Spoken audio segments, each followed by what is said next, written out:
एक मिनट के लिए सोचिए, एक ऐसे इंसान के दिमाग के बारे में जिसका दिमाग सिर्फ उसका अपना नहीं बल्कि पूरी इंसानियत के लिए एक मशाल जैसा था। हाँ। एक ऐसा दिमाग जो यूनिवर्स को किसी रहस्य की तरह नहीं बल्कि एक किताब की तरह दिखता था, जिसे बस सही नजर से पढ़ने की जरूरत थी। बिल्कुल। आज हम इसी के बारे में बात करने वाले हैं। ये जीनियस या प्रतिभा आखिर होती क्या है? क्या ये कोई दिमागी सुपर पावर है? हाँ, जो कुछ लोगों को ही मिलती है। और इस सवाल को समझने के लिए हमारे पास आइंस्टीन के जीवन पर आधारित एक किताब के कुछ हिस्से हैं। लेकिन यहाँ एक ट्विस्ट है। हमारा मकसद उनकी बायोग्राफी को दोहराना नहीं है। नहीं, बिल्कुल नहीं। बल्कि उस किताब के जरिए उनके सोचने के तरीके को, उनके थॉट प्रोसेस को डिकोड करना है। ये किताब उनकी कहानी से ज्यादा उनके दिमाग का एक्सरे है, कह सकते हैं। बिल्कुल सही कहा। और सच कहूँ तो यही बात इस किताब को सबसे अलग बनाती है। इसमें फोकस आइंस्टाइन की अचीवमेंट्स पर उतना नहीं है जितना उनके तरीके पर। हाँ, उनका प्रोसेस, उनकी वो बच्चों जैसी जिज्ञासा, उनकी कल्पना जो फिजिक्स के नियमों को भी चुनौती दे देती थी। और हाँ, जिसे हम अक्सर भूल जाते हैं, उनके संघर्ष। एग्जैक्टली, उनके संघर्ष। किताब दिखाती है कि उनका रास्ता फूलों से नहीं बल्कि कांटों से भरा था। मुझे लगता है हमें वहीं से शुरू करना चाहिए। ये जो सोचने का अनोखा तरीका था, किताब के हिसाब से इसकी शुरुआत कहाँ से होती है? शायद उसी मशहूर कंपास वाली कहानी से। हाँ बिल्कुल, किताब उस घटना को उनकी जिंदगी का एक तरह से ग्राउंड जीरो मानती है। अच्छा।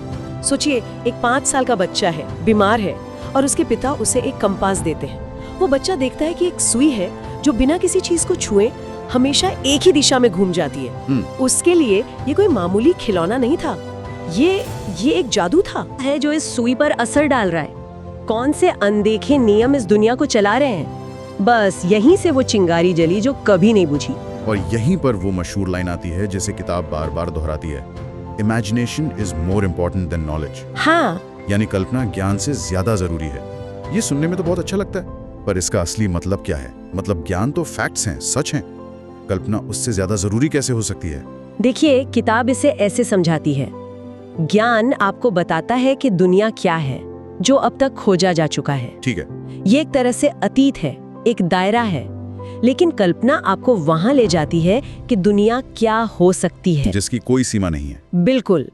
आइंस्टाइन के लिए साइंस सिर्फ जानकारी इकट्ठा करना नहीं था, ये कल्पना के घोड़ों पर बैठकर उन जगहों पर पहुंचना था जहां कोई नियम, कोई किताब पहले नहीं पहुंची थी। लैब में बैठकर एक्सपेरिमेंट करने से पहले हाँ। अपने दिमाग में ही एक्सपेरिमेंट कर लेते थे। हाँ। ये जो थॉट एक्सपेरिमेंट्स का कॉन्सेप्ट किताब में है, हाँ। वो यही है। एग्जैक्टली। उनके थॉट एक्सपेरिमेंट्स दरअसल उनकी दिमागी लैबोरेटरी थी। अच्छा। उन्हें किसी असली लैब की हमेशा जरूरत नहीं थी। वो अपने दिमाग में ही हर सिचुएशन को चलाकर देख लेते थे। जैसे कोई चेस का ग्रैंड मास्टर अपने दिमाग में ही अगले 10 मूव सोच लेता है। बिल्कुल वही। क्या किताब में इसका कोई मजेदार उदाहरण है? सबसे मशहूर उदाहरण है उनका प्रकाश की किरण पर सवारी करने का सपना। ओह हाँ। वो 16 साल की उम्र से सोच रहे थे कि अगर मैं लाइट की स्पीड से भाग रही ट्रेन पर बैठ जाऊं तो क्या होगा?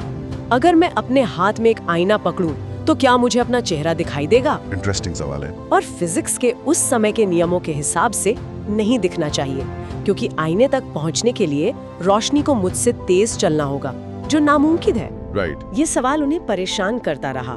ये कोई बचकाना खेल नहीं था। इसी एक सवाल ने उन्हें 10 साल बाद अपनी स्पेशल थियरी ऑफ रिलेटिविटी तक पहुंचाया। और उसने तो समय और स्पेस के बारे में हमारी पूरी समझ को ही बदल दिया, हमेशा के लिए। एक बात जिसने मुझे किताब पढ़ते हुए बहुत हैरान किया, वो ये थी कि आइंस्टाइन स्कूल में कोई टॉपर नहीं थे। हाँ। उनके टीचर तो उन्हें सुस्त समझते थे। ये बात तो पूरी जीनियस वाली इमेज को ही तोड़ देती है ना? हाँ। और किताब इस मिथक को बहुत जोर से तोड़ती है।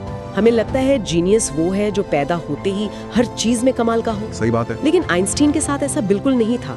स्कूल का सिस्टम रटने पर जोर देता था और वो हर चीज के पीछे का क्यों जानना चाहते थे।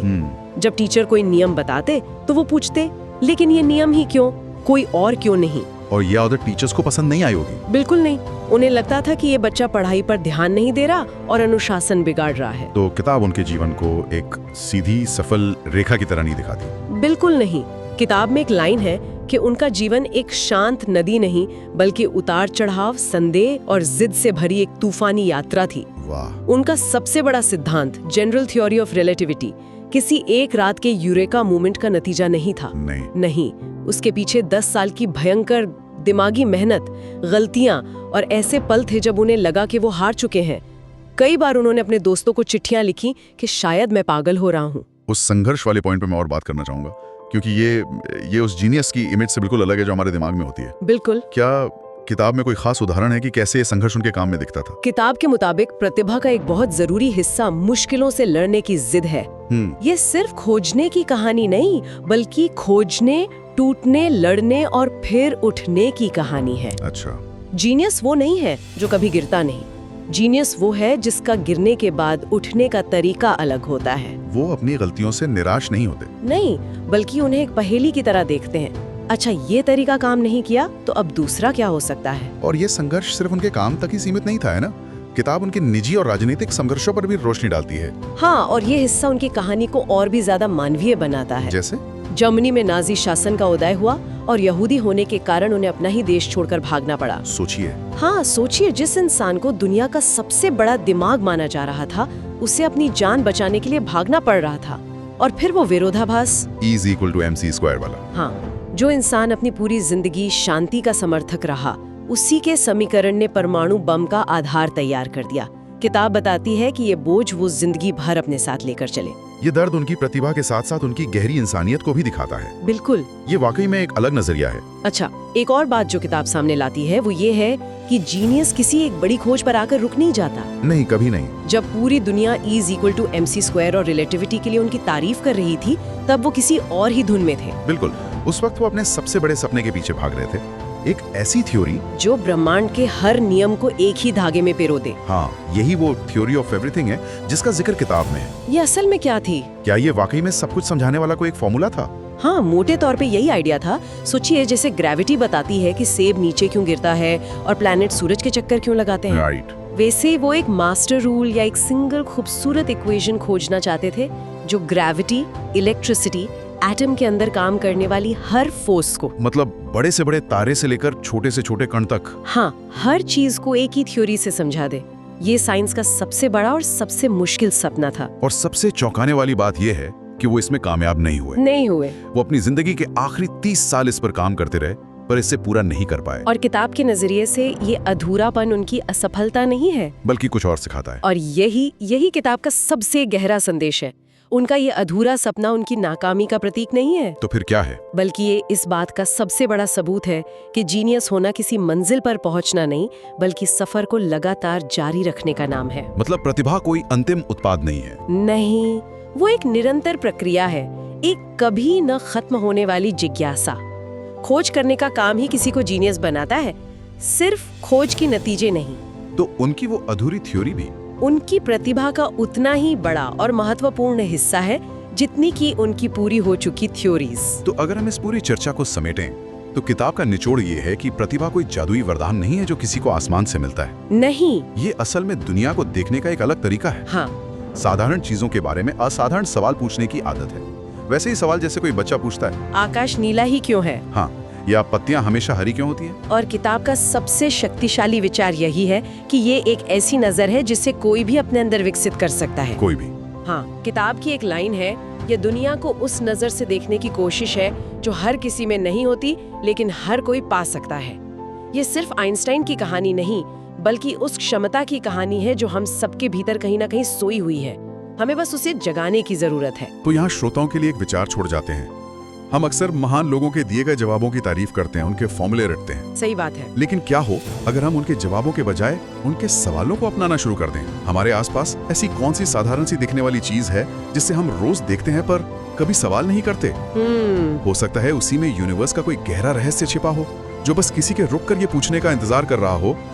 लेकिन ऐसा क्यों? आज की हमारी जो चर्चा है वो सिर्फ एक वैज्ञानिक की कहानी नहीं है। बिल्कुल। हम असल में जीनियस या कहें प्रतिभा के असली मतलब को समझने की कोशिश कर रहे हैं। हमारे पास जो सोर्स है, the anatomy of Einstein's genius, वो हमें बताता है कि आइंस्टाइन की प्रतिभा किसी एक समीकरण तक, जैसे E=mc², वहां तक सीमित नहीं थी। ये असल में दुनिया को देखने का, उसे महसूस करने का एक बिल्कुल अलग ही नजरिया था। तो आज का मिशन यही है, उस नजरिए को समझना। सही बात है। आखिर वो कौन सी चिंगारी थी जिसने आइंस्टाइन को बाकियों से इतना अलग बनाया? और ये सवाल बहुत जरूरी है क्योंकि हम अक्सर जीनियस को कोई जादुई चीज मान लेते हैं, है ना? हाँ, कि वो बस पैदा ही वैसे हुए थे। बिल्कुल। लेकिन श्रोत जो कहानी बताता है वो जादू की नहीं, बल्कि एक प्रक्रिया की है। ये कहानी सिर्फ सफलताओं की नहीं, बल्कि गहरे संघर्ष की है, आत्मसंदेह की है, और सबसे बढ़कर कभी ना खत्म होने वाली जिज्ञासा की। आइंस्टीन अंदर से एक सपने देखने वाले इंसान थे जिन्हें रोजमर्रा की चीजों में भी ब्रह्मांड के गहरे रहस्य दिखते थे। और यहीं से हमारी कहानी शुरू होती है, उनकी जिज्ञासा की पहली चिंगारी से। मुझे ये बात हमेशा बहुत हैरान करती है कि इतनी बड़ी कहानी की शुरुआत एक बहुत ही छोटी सी चीज से हुई। कंपास से। हाँ, कंपास। स्रोत में जिक्र है कि जब वो सिर्फ 5 साल के थे, उनके पिता ने उन्हें एक कंपास दिखाया, और वो छोटी सी सुई जो बिना किसी सहारे के एक अदृश्य शक्ति से खिंचकर हमेशा उत्तर की तरफ इशारा कर रही थी। वो उनके लिए एक चमत्कार जैसा था। बिल्कुल एक चमत्कार। हाँ, और कह सकते हैं कि ये उनके जीवन का एक निर्णायक पल था। एक 5 साल का बच्चा ये देख रहा है कि कोई चीज बिना छुए हिल रही है। ये ब्रह्मांड के बारे में उनका पहला बड़ा सवाल था। उन्होंने बाद में लिखा भी कि उस पल उन्हें लगा कि चीजों के पीछे कुछ बहुत गहरा छिपा हुआ है। बस यही से उनकी यात्रा शुरू हो गई। तो मतलब जीनियस का काम जटिल जवाब देना नहीं, बल्कि उन अदृश्य नियमों पर सवाल उठाना है जिन्हें हम सब सच मानकर चलते हैं। उस कंपास ने उन्हें एक अदृश्य शक्ति का एहसास कराया और वो अपनी पूरी जिंदगी उसी अदृश्य के पीछे पड़े रहे। और शायद यही सवाल पूछने की आदत थी जो उन्हें पारंपरिक सोच से हमेशा अलग रखती थी। ये बात कितनी अजीब लगती है ना? कि जिस इंसान ने हमारी ब्रह्मांड की समझ को बदल दिया, उसे स्कूल का सिस्टम समझ ही नहीं पाया। स्रोत के मुताबिक उनके शिक्षक उन्हें धीमा, अनुशासनहीन और सामाजिक रूप से बेमेल समझते थे। हाँ, ये कैसे हो सकता है? ये एक बहुत ही दिलचस्प विरोधाभास है। देखिए, वो धीमे नहीं थे। बात ये थी कि उनका दिमाग एक बिल्कुल अलग गति से और एक अलग ही दिशा में काम करता था। अच्छा। स्कूल का सिस्टम तो तथ्यों को रटने और नियमों का पालन करने पर जोर देता था, और आइंस्टाइन का दिमाग बना था नियमों पर सवाल उठाने के लिए। वो पूछते थे, ये नियम क्यों है, क्या इसे बदला जा सकता है? और यहीं पर उनका वो मशहूर कथन आता है। बिल्कुल। इसी संदर्भ में वो बात बहुत मायने रखती है। कल्पना ज्ञान से ज्यादा जरूरी है। इस पर थोड़ी और बात करते हैं। कल्पना ज्ञान से ज्यादा जरूरी है। सुनने में बहुत अच्छा लगता है, पर इसका असली मतलब क्या था उनके लिए? इसका मतलब बहुत गहरा है। देखिए, ज्ञान आपको बताता है कि दुनिया कैसी है, जो नियम पहले से बने हुए हैं। ज्ञान आपको ए से बी तक का सीधा रास्ता दिखाता है। ठीक है। लेकिन कल्पना आपको वहां ले जाती है जहां कोई रास्ता है ही नहीं। वो सवाल करती है, क्या हो अगर? What if? एग्जैक्टली। ज्ञान हमें बताता है कि सेब नीचे गिरता है। ये न्यूटन का दिया ज्ञान था। लेकिन आइंस्टाइन ने कल्पना की, क्या हो अगर गुरुत्वाकर्षण कोई खींचने वाली शक्ति न हो, बल्कि स्पेस और टाइम के मुड़ने का नतीजा हो। जैसे एक भारी गेंद को चादर पर रखने से वो मुड़ जाती है। बिल्कुल वही। ये छलांग आप ज्ञान से नहीं, कल्पना से ही लगा सकते थे। और यही सोच उनकी खोज का इंजन थी, जो उन्हें विशेष सापेक्षता तक ले गई। और फिर आता है वो क्रांतिकारी विचार जिसने विज्ञान की दुनिया में जैसे भूचाल ला दिया। E=mc²।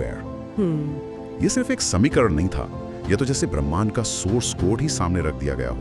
एक साहसी घोषणा कि ऊर्जा और द्रव्यमान अलग अलग नहीं है, बल्कि एक ही सिक्के के दो पहलू हैं। हाँ, बिल्कुल। और ये कितना क्रांतिकारी था, इसे समझने के लिए हमें उस समय के विज्ञान को देखना होगा। सदियों से ये माना जाता था कि पदार्थ को न तो बनाया जा सकता है, न नष्ट किया जा सकता है। हाँ, law of conservation of mass. और ऊर्जा के लिए भी यही नियम था। आइंस्टीन ने आकर कहा, नहीं, आप पदार्थ को नष्ट करके अकल्पनीय ऊर्जा बना सकते हैं और ऊर्जा को संघनित करके पदार्थ में बदल सकते हैं। इस एक विचार ने सब कुछ बदल दिया। सब कुछ। इसने वैज्ञानिक समुदाय को हिलाकर रख दिया था। इसका मतलब था कि एक छोटे से पत्थर में इतनी ऊर्जा छिपी है जो पूरे शहर को रोशन कर सकती है या तबाह कर सकती है। और इसी से जुड़ा उनका दूसरा बड़ा विचार था कि समय स्थिर नहीं है। ये तो हमारे रोजमर्रा के अनुभव के बिल्कुल खिलाफ है। मेरे लिए 1 घंटा और आपके लिए 1 घंटा एक ही होता है। हमें तो यही लगता है। तो आइंस्टीन ने ये कैसे सोचा कि ऐसा नहीं है? ये उनकी प्रतिभा का सबसे बड़ा उदाहरण है, और इसका जवाब उनके सबसे अनोखे टूल में छिपा है।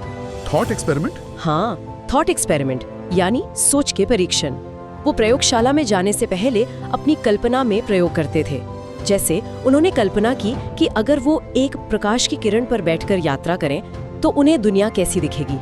मतलब बिना किसी लैब के, बिना किसी उपकरण के, सिर्फ अपने दिमाग में ही उन्होंने ब्रह्मांड के सबसे बड़े प्रयोग कर लिए। हाँ, और जब उन्होंने कल्पना की कि वो प्रकाश की किरण पर सवार हैं, तो उन्हें एक चौंकाने वाली बात समझ आई। क्या? भौतिकी का नियम कहता है कि प्रकाश की गति स्थिर है। तो अगर आप खुद प्रकाश की गति से चल रहे हैं, तो आपके बगल में चलती हुई दूसरी प्रकाश की किरण आपको कैसी दिखेगी? रुकी हुई। लेकिन प्रकाश तो रुक नहीं सकता। सही बात है। इसी विरोधाभास ने उन्हें उस नतीजे पर पहुंचाया कि जरूर कुछ और है जो बदल रहा है, और वो कुछ और था समय। उन्हें समझ आया कि अगर आप बहुत तेज गति से यात्रा करते हैं तो आपके लिए समय धीमा हो जाएगा। और यहीं से ये विचार आया कि समय सबके लिए एक जैसा नहीं बहता। बिल्कुल, ये आपके देखने के नजरिए पर, यानी आपके फ्रेम ऑफ रेफरेंस पर निर्भर करता है। ये सच में दिमाग को चकरा देने वाला है। लेकिन ये कहानी सिर्फ दिमाग और सिद्धांतों की नहीं है। स्रोत हमें उनके मानवीय पक्ष से भी मिलाता है, जो संघर्षों और उलझनों से भरा था। जीनियस होना कोई आसान सफर नहीं था। बिल्कुल भी नहीं। जब जर्मनी में नाजी शासन का उदय हुआ तो एक यहूदी होने के नाते उन्हें अपना देश, अपनी भाषा, सब कुछ छोड़कर भागना पड़ा। वो एक शरणार्थी बन गए थे। लेकिन शायद उनके जीवन का सबसे बड़ा और दर्दनाक विरोधाभास कुछ और था। हाँ, आप परमाणु बम की बात कर रही हैं। मैं उसी की बात कर रही हूँ। वे जीवन भर शांति के प्रबल समर्थक रहे। उन्होंने युद्ध से, हिंसा से हमेशा नफरत की, लेकिन उन्हीं के समीकरण E=mc², उसी ने परमाणु बम की नींव रखी। ये उनके जीवन की सबसे बड़ी त्रासदी थी। बिल्कुल। स्रोत बताता है कि जब उन्हें हिरोशिमा पर बमबारी की खबर मिली तो वो पूरी तरह टूट गए थे। उन्होंने अपने एक दोस्त से कहा था, अगर मुझे पता होता कि जर्मन परमाणु बम बनाने में सफल नहीं होंगे तो मैंने एक उंगली भी नहीं उठाई होती। ये एक लाइन उनके पूरे दर्द को बयां कर देती है। हाँ, ये हमें याद दिलाता है कि महान दिमाग भी दुनिया की कठोर वास्तविकताओं से और अपने काम के अनअपेक्षित परिणामों से अछूते नहीं रहते। और इन सब के बीच जब दुनिया उनकी उपलब्धियों का जश्न मना रही थी, उन्हें सदी का सबसे महान वैज्ञानिक मान रही थी, तब भी वो रुके नहीं रुके। स्रोत बताता है कि वे अपने जीवन के अंतिम 30 साल एक अकेले सपने के पीछे भागते रहे, एक ऐसी खोज जो अधूरी रह गई। वो सपना था एक एकीकृत सिद्धांत, यानी थ्योरी ऑफ एवरीथिंग खोजना। एक ऐसा अकेला सुंदर समीकरण जो ब्रह्मांड की हर शक्ति, गुरुत्वाकर्षण से लेकर विद्युत चुंबकत्व और परमाणु शक्तियों तक, सबको एक ही नियम में बांध दे। वो मानते थे कि ब्रह्मांड इतना बेतरतीब नहीं हो सकता, इसके पीछे जरूर कोई एक सरल और एलिगेंट डिजाइन होगा। लेकिन वे इसे पूरा नहीं कर पाए। तो हमें इस अधूरे सपने को कैसे देखना चाहिए? क्या ये उनकी सीमा को दिखाता है या कुछ और? ये एक बेहतरीन सवाल है। मेरी नजर में ये उनकी सीमा नहीं, बल्कि उनके विशाल दृष्टिकोण को दिखाता है। अच्छा। ज्यादातर वैज्ञानिक अपने क्षेत्र की एक छोटी सी समस्या हल करते हैं और संतुष्ट हो जाते हैं।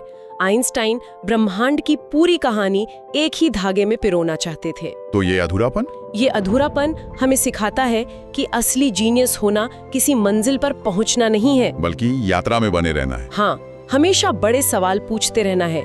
ये उनकी हार नहीं, उनकी सबसे बड़ी महत्वाकांक्षा का प्रतीक है। और उनकी ये अधूरी खोज आज भी भौतिकी की दुनिया में सबसे बड़ा सवाल बनी हुई है। तो अगर हम आज की इस पूरी चर्चा को समेटें तो ये साफ है कि आइंस्टीन की असली प्रतिभा उनके जटिल जवाबों में नहीं थी, बल्कि उनके बेहद सरल और गहरे सवालों में थी। एक कंपास की सुई उत्तर की ओर ही क्यों इशारा करती है? अगर मैं लिफ्ट में गिर रहा हूं तो क्या मुझे अपना वजन महसूस होगा? ये सब बच्चों जैसे सवाल थे। बिल्कुल। लेकिन इनके जवाबों ने ब्रह्मांड के बारे में हमारी समझ को ही बदल दिया। आपने बिल्कुल सही सार निकाला। स्रोत का मुख्य संदेश यही है कि प्रतिभा कोई जादुई वरदान नहीं है जो आसमान से टपकता है। यह दुनिया की छोटी छोटी रोजमर्रा की चीजों में भी एक बड़ी कहानी खोजने की आदत है। यह अपनी कल्पना पर भरोसा करने और दुनिया को एक नई ताजा नजर से देखने की हिम्मत है। आइंस्टीन की कहानी हमें यही सिखाती है कि हम सब अपने भीतर उस जिज्ञासा को जगा सकते हैं। बिल्कुल। और अंत में यह चर्चा हमारे श्रोताओं के लिए एक विचार छोड़ जाती है। अगर आइंस्टाइन ने एक कंपास की सुई में ब्रह्मांड का अदृश्य रहस्य देखा, तो हमारी रोजमर्रा की जिंदगी में ऐसी कौन सी साधारण चीज है जिसमें कोई गहरा सवाल छिपा हो सकता है, जिसे हम हर दिन देखते तो हैं पर नजरअंदाज कर रहे हैं?